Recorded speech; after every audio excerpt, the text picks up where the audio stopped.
Ինչպես գրեթե ամբողջությամբ նշվեց Տիկին Ղալեչյանի կողմից, գույքը ամրացված է Հայաստանի Հանրապետությանը տարածքային կառավարման եւ ենթակառուցվածքների նախարարության պետական գույքի կառավարման կոմիտեին, որոնց փոխվարչապետ վճիռ է, ոչ թե հաշտություն, վճիռը մտել է օրինական ուժի մեջ, հիշեցնեմ, որ սա պետական շահերի պաշտպանության գործառույթի շրջանակներում էր, մեր հերթական հայցադիմումն է, փոխկապակցված է քրեական վարույթի հետ, որը քննվել է հակակոռուպցիոն կոմիտեում,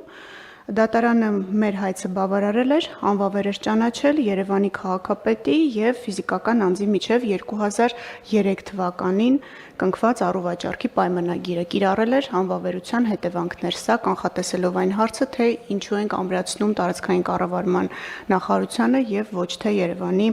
քաղաքապետանին ենք վերադարձնում, մարզի կարգավիճակ ուներ, դատարանը իր վճռով վերականգնում է մինչև խախտումը առկա իրավահարաբերությունը։ Նաեւ մի փոքր պարզաբանեմ, թե ինչու ենք մենք նշում ձախակողմյան հատված, որովհետեւ փողոցի այդ հատվածը չունի կոնկրետ հասցե, թվով կամ կոտորակով, դրա համար հատվածը ուղղակի հստակեցված է մակերեսը, նաեւ նշեմ, որ հողամասն ունի նպատակային նշանակություն բնակավայրերի, այսինքն ի տարբերություն նախորդիվ մեր ամրացրած գույքերի, որոնք ենթակա չէին կառուցապատման, ենթակա չէին մասնավորեցման, այստեղ նպատակային նշանակությունը ինքնին հակառակի մասին է խոսում եւ այսուհետ կլինի պետական գույքի կառավարման կոմիտեի տնօրինության ներքո ըստ այդմ արդեն կառավարությունը իրավազոր է որոշելու գույքի ճակատագիրը։ Ըստ այդմ նաեւ ճակատագիրը որոշելուց հետո տալ նաեւ կոնկրետ հասցե։ Պարոն փոխվարչապետ, կարճ նաեւ նշեմ, թե ինչ աշխատանք է այս ընթացքում իրականացված, հենց պետական ու համայնքային շահերի պաշտպանության գործառույթի շրջանակում մենք վերջին 9 ամիսները ամփոփել ենք եւ Արկա պատկերը հետևյալն է։ Մենք Հայաստանի Հանրապետությանն ենք վերադարձրել միայն այս լիազորության շրջանակում շուրջ 10 միլիոն 276 հազար ամերիկյան դոլարին համարժեք